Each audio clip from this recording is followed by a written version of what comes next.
Hi, my name is Anna Miller, and I am here today to talk about date rape. Date rape is a crime that has occurred more and more each year. The victim will somehow know their offender before the rape occurs. The graph that is being shown states the percentage of victim-offender relationship for rape. The black shows completed rapes while the gray is attempted rapes. According to Dateline NBC, there are three most commonly used drugs in date rape, which are Rufalin, GHB, and ketamine.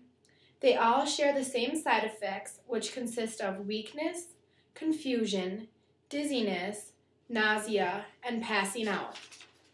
These drugs are easy to slip into drinks because they are colorless, tasteless, have no smell, and are easily dissolved. According to womenshealth.gov, if an offender were to slip a drug into your drink, it would be a matter of 20 to 30 minutes for the drug to take effect and may last as long as 8 to 12 hours. An article from First Coast News shares a story of date rape and the effects it can have on the victim. Kelly was a 20-year-old student at the University of Florida. One night, she went out with a group of friends and a guy she had been seeing. Kelly quotes, "My friends were with me all night, and I didn't drink an unusual amount of alcohol." After feeling dizzy and nauseous at the party, she had decided to go home with her designated driver, the man she had been seeing. On the ride home, she was passing out and going in and out of coherence. The next morning, Kelly woke up with a terrible headache, thinking it was just a hangover. For weeks after that, Kelly began to have nightmares of something on top of her and the feeling of being trapped. She would wake up many nights screaming, sweating, and sometimes crying. A couple weeks later, she took a pregnancy test, even though she hadn't had sex in almost a year. The first pregnancy test came back positive.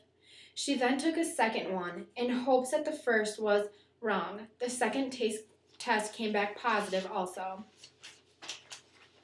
Kelly called her date that night. When she asked what happened, he claimed she begged her. A week later, she had a miscarriage. After 6 months of depression, she decided to go into counseling. Now, Kelly has traveled to many universities, sharing her story to others and giving advice on how to make smart decisions. There are many smart decisions you can make to prevent becoming a victim.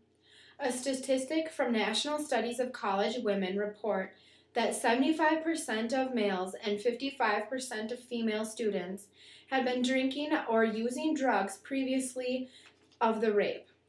Women are now consuming 12% more alcohol today than in 1994.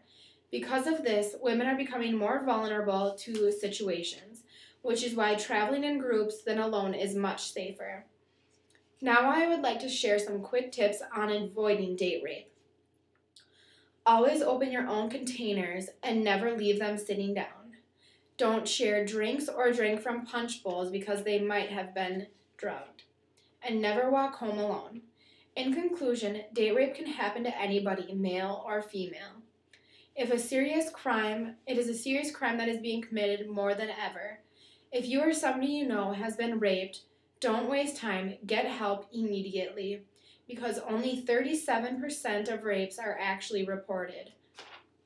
So if you have any questions or need help, call the date rape hotline at 1-800-656-HOPE. The number again is 1-800-656-HOPE. Thank you for your time and for listening to my speech.